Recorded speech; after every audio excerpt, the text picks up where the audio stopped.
What's up, guys and gals? It's the Tyrant here, and welcome back to my weekly Q&A session where you guys ask the questions and I give you the answers. If you would like to submit a question to the Q&A, it's pretty simple. You can submit it in the comment section below. You can hit me up on Twitter, or if you're a patron donor and you're in our Discord, you can ask it in our special area there as well. So let's go ahead and get started. Our first question of the week comes from Paneet Kumar, and Paneet asks, Q&A Tyrant, in 2011, 343 released Halo Anniversary, and just after 1 year in 2012, they released Halo 4, then they released Halo Spartan Assault, then the Master Chief Collection, then Halo Spartan Strike, and then finally Halo 5. Do you think 343 didn't get to show their full potential as a game developer because of lack of time for their main games? Well, I've said this before, yeah, I think that they definitely put too many eggs in the basket prior to Halo 5, and I think that even though they had other companies helping them out with those other games, that, yeah, they were spread pretty thin, and that's why I think when Halo 5 came out, it felt like it was underdeveloped, it felt like they didn't really release a full game, and it took them a year to add in Forge and firefight mode and whatnot. So, yeah, I think that was a big thing for that, but it seems like that they've scaled that back in terms of their development. We know that Fireteam Raven is being produced by a different company. We know that in terms of Halo Wars 2, that's pretty much a done deal at this point. So they're focusing, as far as I know, solely on Halo Infinite. So I've got a lot of confidence in that game. Hopefully they will not make the same mistake twice. Our next question comes from Razor Edge Loki 1. And Razor Edge asks, Q&A Tyrant, do you believe that Halo Infinite will come out in 2020 because we've only seen a tech engine demo and it seems like that no new info will drop? Well, you know, this is pretty standard for a Halo game where we pretty much see an over-polished scripted trailer to sort of kick off the announcement of the game.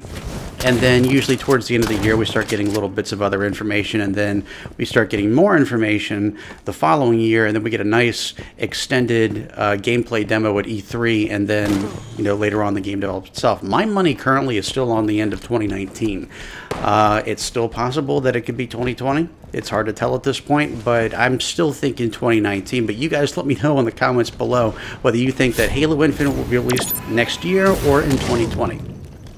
Our next question comes from Hollis Clearly III, and Hollis asks, Halo Q&A, I have watched several videos on games like PUBG and Fortnite having problems with cheaters, hackers, making gameplay for others a living hell with aimbots, teleportation, etc. Has this been a problem with Halo multiplayer? And if not, what tips could Microsoft and 343 give to stop this problem? Whoa. Yes, it has. I'm sure especially some legacy Halo fans here remember the days of Halo 2 and flying warthogs and whatnot. Now, this was a big issue with Halo 2. It was the first Halo game to actually be on Xbox Live. Now, in Halo 3, it was far less of an issue. There were things that people would use like lag switches and whatnot to try to get host.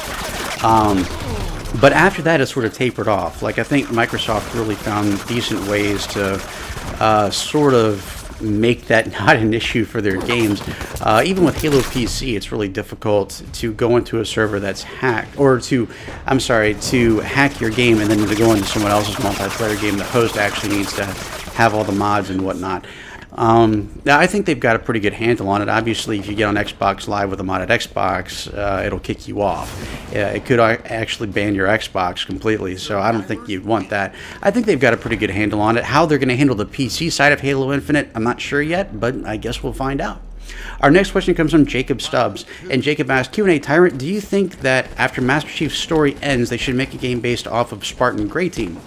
Well, I don't know much about Spartan Grey Team. You guys let me know in the comments below just some, information on them. But I say, yeah, why not? Having a different perspective from different characters would be pretty cool in the Halo universe. Our next question comes from Claude Assassin, and Claude Assassin asks, Q&A, what direction do you think Gears of War 5 will take? I hope they bring back Beast Mode. Well, I'll be straight with you. Gears of War 4 was the first Gears game that I actually played from start to finish, which is funny because I bought my 360 about a month before Halo 5 came out, and Gears of War, the original one, was one of the games that I bought with it. I got through part of the first mission and then shelved it, and then shortly after Halo 3 came out, I sold it back to GameStop. So in terms of 5, I don't know what to expect. In terms of what I would like to see, you know, if you guys saw my Gears of War 4 review, I thought the plot was really good and the gameplay was fine. It just felt very repetitive and it was so long. It was like a 7.5-hour long campaign, which would be fine, but the gameplay was very redundant. So I want you guys to tell me in the comments below what you would like to see in Gears of War 5 and what your favorite Gears of War game in the series is. Our next question comes from Maximum Rage Quit, and Maximum Rage Quit asks, Q&A, the composer of the Halo 4 and 5 soundtrack, Kazuma Janucci, has left 343 and is moving on to other things in life. It's a shame to see him go, as he did make some awesome soundtracks. What do you think this means for Infinite? Would there be a small chance that 343 would hire Marty again or hire someone new? First of all, I actually agree with you. I think Kazuma Janucci was an excellent composer, is an excellent composer. My favorite Halo 5 soundtrack is Worldquake. He has a very strong ability to make an epic soundtrack. I think, you know, we all sit around here and talk about how much we love Marty, and of course we do. He is a freaking musical genius. And when it comes to Marty versus the present composer, obviously I think what Marty did was he had a great job at ambiance, and he also did really well when it came to just coming up with scores that could stick in your head, you know, just little things here and there. As far as our new guy is concerned, he did a great job. I think that he actually has a very promising career in the film industry because a lot of his soundtracks sounded like something that you would see in an action movie. So certainly no hate towards him or anything like that. I think he does an excellent job and he's a very talented individual. In terms of whether or not they're going to bring Marty back, I don't know.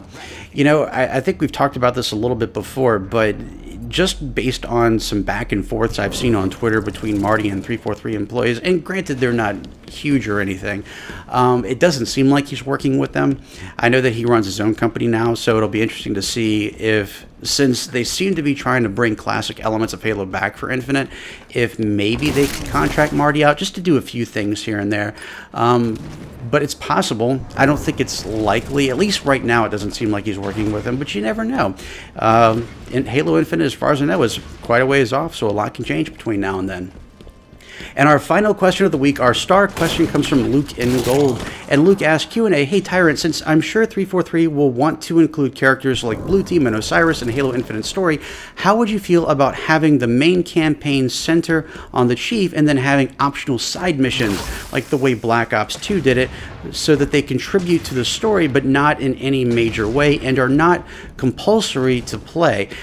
There could be missions as Blue Team and Osiris, also Red Team, and it could be a way for the player to play as other characters from the Halo universe, such as the Shipmaster.